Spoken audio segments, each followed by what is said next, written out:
How to do a back squat. Today we talk about the execution of a back squat, the different phases of a back squat, and the key points while performing a back squat.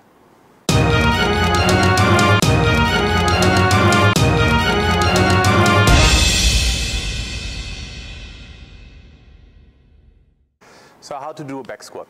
Today we want to talk about the technical execution of a back squat.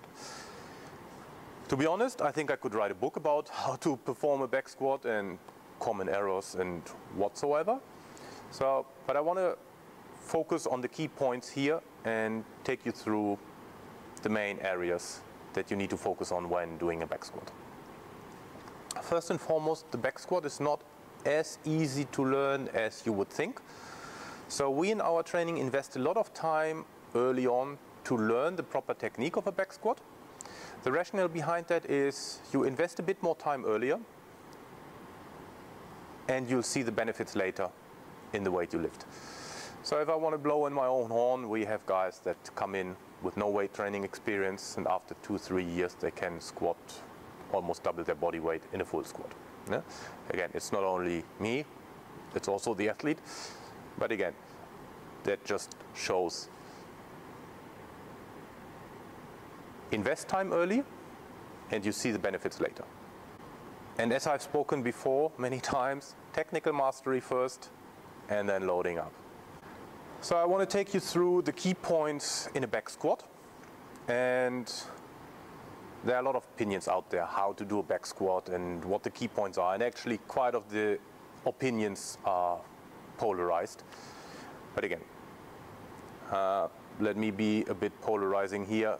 I think a lot of experts just make things sound complicated so that they have a right to exist or position themselves as experts. What I want to do, I think it's fairly simple if you know what you have to focus on. So I'm going to take you through the fundamental ideas of a back squat and also the fundamental key points. And if you get these key points right, the good execution will follow automatically. So let's have a look at the back squat and the different phases of a back squat. In the start position, and here we're talking about a high bar back squat, so the bar is relatively high on the back.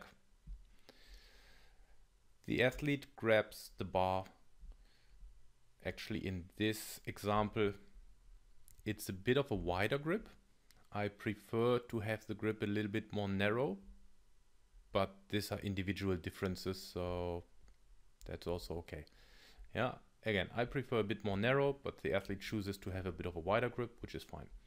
So important here, feet are shoulder width apart, the toes slightly pointed outward, and at the beginning of the descent, the athlete bends knee and hip simultaneously. And you can see that the athlete kind of sits back into a squat position. So in the deepest position, this is a full squat. We want to see around 60 degrees knee angle, so the crease of the hip a little bit lower than the knees. So this is actually the deepest position. Yeah, so we can see here still the chest is upright. The head and the eyes focus straight ahead. So the ascent then is just reversed the motion of extending knees and hip